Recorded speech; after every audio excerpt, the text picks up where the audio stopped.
की आमकां सगळ्या जाणांक आमी पळयताले की ओल्ड गोवा म्हणजे कितें तर ओल्ड गोवा चर्चीन वचूंक जाय म्हणूनच फक्त लोक येताले. हाज्या पलीकडे लोक कित्याक येनाशिल्ले.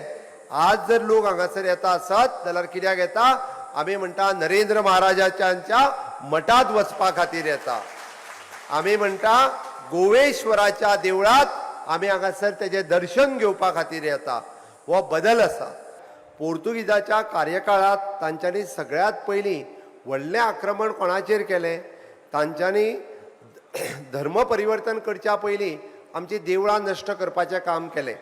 तांच्यांनी प्रत्येक गांवांतलें देवूळ मोडून उडोवचेलें, नश्ट करपाचें. हें कित्याक केलें तर लोकांनी एका जाग्यार येवचें न्ही, लोकांनी भजन किर्तन मनन करचें न्ही आनी आपलो धर्म सांबाळून दवरचो न्ही म्हणून केलें. आमी जर गोंयचो इतिहास काडून पळयचे आसत जाल्यार गोंयांतलीं 1000 देवळां जीं आसा ही पोर्तुगीजांनी नश्ट केल्ली आनी लोक स्थलांतरीत जाल्ले. पळयता की होल कोस्टल बेल्टांत गोंयांतले कितलेशेच लोक हे प्रस्थापीत जाल्ले, विस्थापीत जाल्ले म्हणजे हांगासल्यान गेले आनी थंय वचून स्थायीक जाले. की जेन्ना संस्कृती संवर्धन करपाचें सरकार आसता तेन्नाच हें शक्य जाता.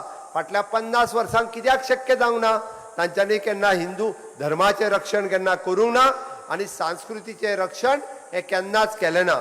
मानाधीक प्रधानमंत्री नरेंद्र मोदीजी हांच्यांनी आमी म्हणटा की हो पर्व जो सुरू केला सोमनाथ पर्व ह्या निमित्तात सनातन धर्माची वृद्धी जातली, देशांतल्या वेगवेगळ्या धार्मीक स्थानाची उन्नती जातली आनी आमच्या सारकिले सगळे लोक जी भावी पिढी आमकां सनातनी पिढी आनी धार्मीक पिढी जी निर्माण करपाक जाय आमचे फुडले जनरेशन.